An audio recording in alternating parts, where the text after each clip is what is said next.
बिस्मिल्लाहिर्रहमानिर्रहीम। आज का लतीफ़ा।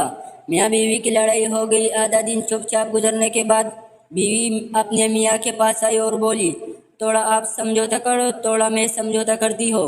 मियाँ, किस तरह समझौता करना है? बीवी, आप माफ़ी मांग लो, मैं माफ़ करूँगी।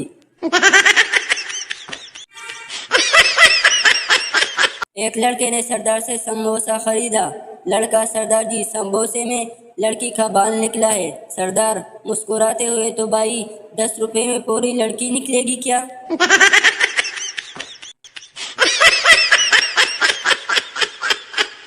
एक पठान खुदकुशी के बारे में तकरीर कर रहा था कि खुदकुशी हराम है, बुज़दिली है, पागलपन है। इससे बंदा अच्छा कि अपने आप पर गोली मार ले।